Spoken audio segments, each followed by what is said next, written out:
Good afternoon, everyone. Thanks again for being with us. I'm Jenna Payne, and I'm the Federal Program Manager for the Office of Nuclear Energy's University Nuclear Program, Leadership Program, excuse me. I have with me Andrew Fort out of the department's Idaho Operations Office, as well as Julie Jacobson out of the Integration Office. Julie is going to run through our student opportunities under UNLP, which includes an exciting new exchange opportunity for our UNLP Fellows. And Andrew will cover the university funding opportunity associated with management of these awards. Before I hand things over to Julie, just want to encourage everyone on the call to continue to help us promote these student opportunities at your respective universities. Professors are still the #1 way students are learning about these scholarships and fellowships. So we really appreciate everyone getting the word out to your students. As well as to any students attending trade schools and community colleges in your area with whom you may have a connection. So with that, thank you, and I'll hand things over to Julie. Everyone, as Jenna said, I'm Julie Jacobson, and thank you, Jenna, for introducing me. We're going to talk about the UNLP program today.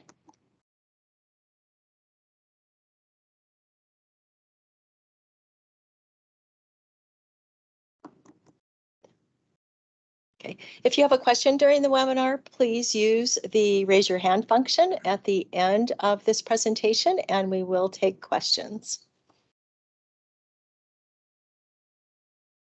Okay, the UNLP program was established in 2009 through the Omnibus Appropriations Act. It's a joint effort with the Office of NE, the NRC, and the NNSA. And this is to provide support for university research and development, faculty, and for students in areas critical to maintaining the discipline of nuclear science and engineering. And each one of those agencies independently manages their own program. NE does scholarships and fellowships. NRC has faculty development and scholarships and fellowships.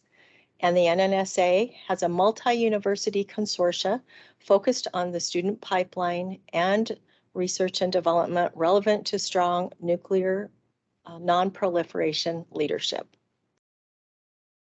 The objectives of NE's UNLP program are to attract the brightest students to nuclear profession by providing scholarships and fellowships to students pursuing a nuclear energy related degree.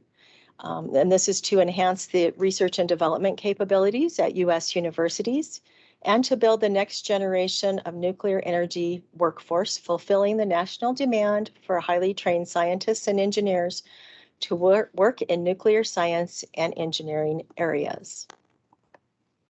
Relevant disciplines for these RFAs are listed here on the left, but I do want to note the disciplines that are not a priority on the right-hand side of this screen, and they are medical physics, nuclear fusion, nuclear forensics, and environmental management. For the funding opportunities that are available in the UNLP program, we have the scholarship and fellowship request for applications.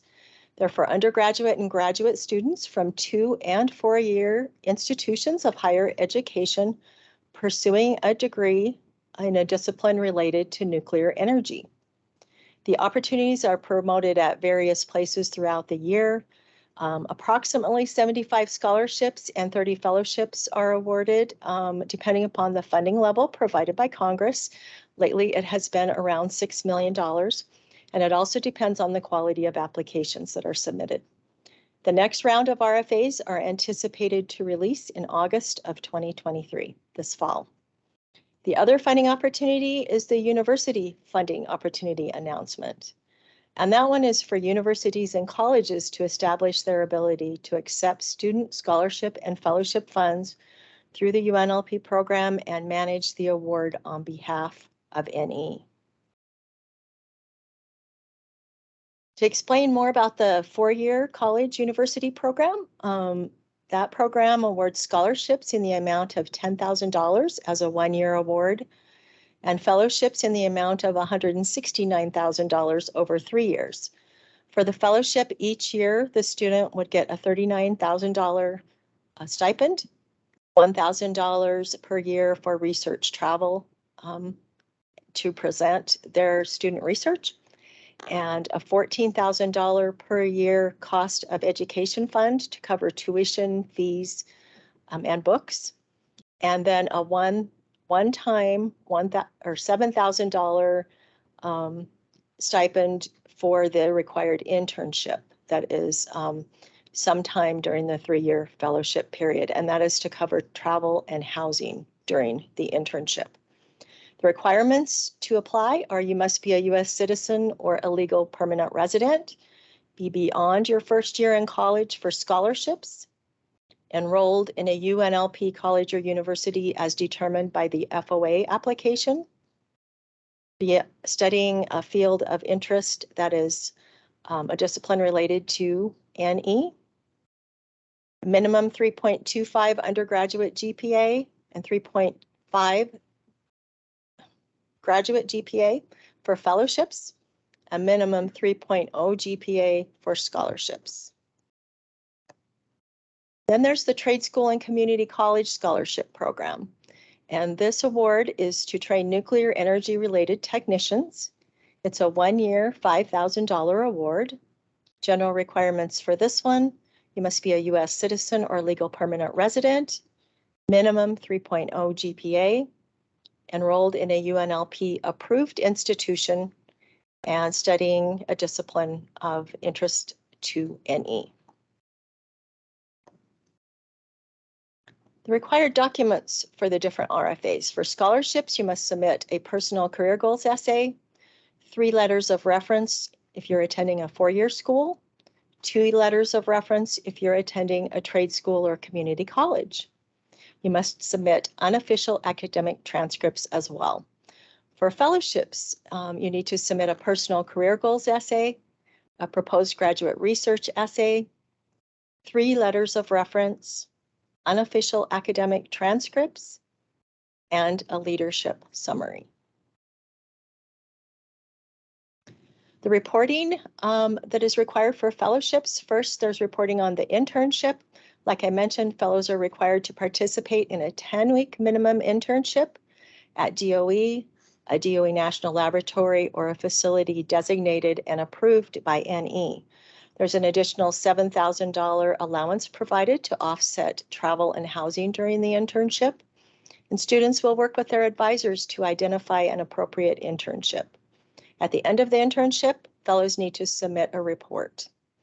And then regular reporting on a fellowship. Every year there's an annual report due at the end of each academic year, as well as a final report at the conclusion of the award. Reports will include accomplishments for the year, plans for the following year, and a list of presentations, papers, and patents given or received during the year.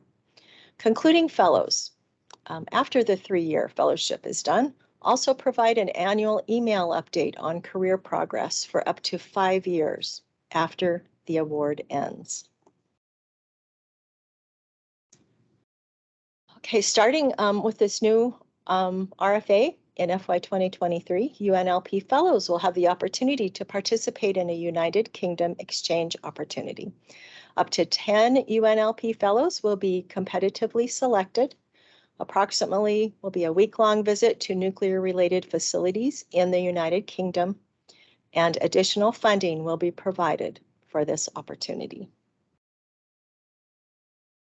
To find out more about the UNLP opportunities on the neup.gov website, they're in the middle on the bottom of the page.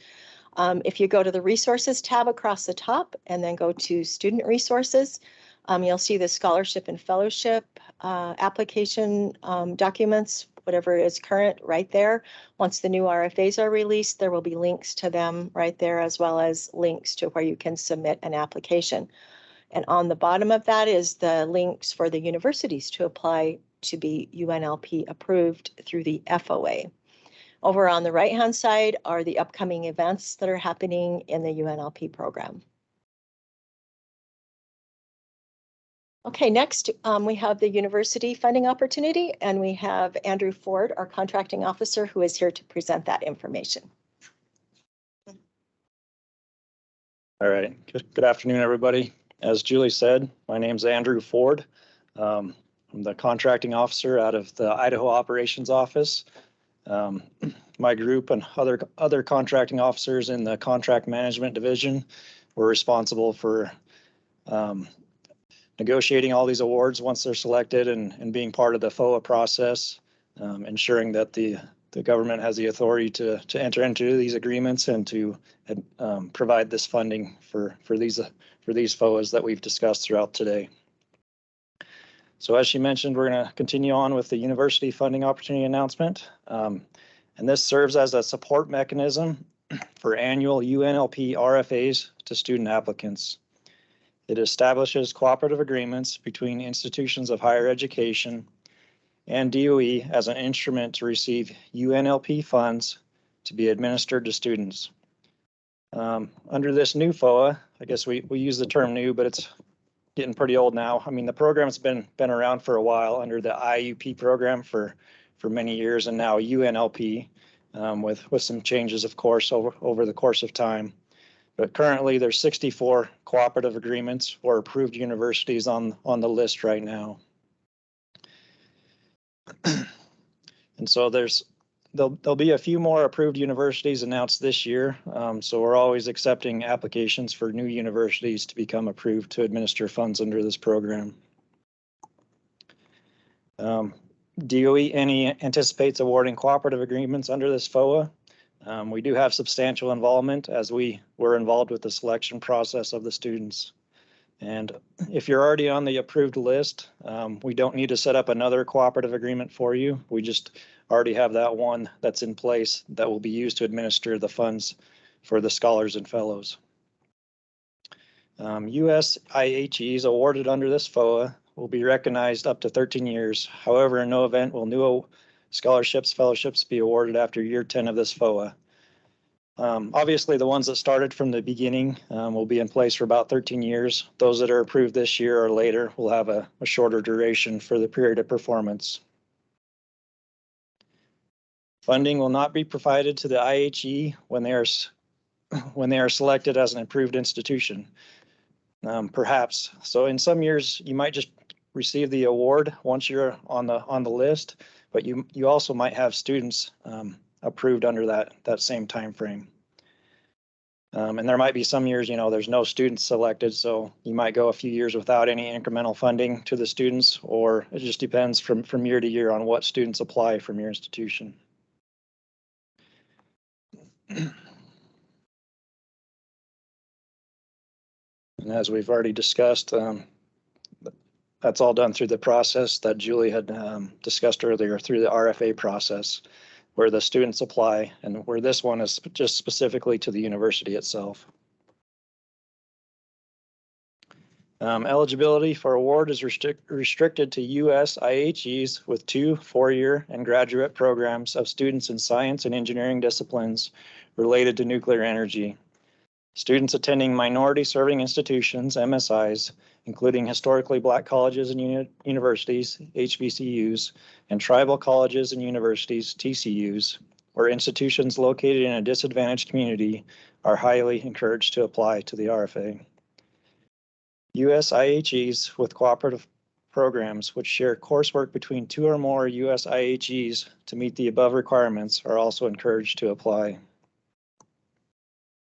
Some of the responsibilities of the IHE is to comply with the terms and conditions of the awarded cooperative agreement, promote the U.S. Department of Energy, Office of Nuclear Energy, University Nuclear Leadership Program, scholarship and fellowship support opportunities at your school, distribute scholarship fellowship funds to enrolled students selected, identified by NE, to receive scholarship fellowships in accordance with program guidelines, collect and timely submit all your reports, and return any unused funds at the completion of the fellowship or as directed by DOE.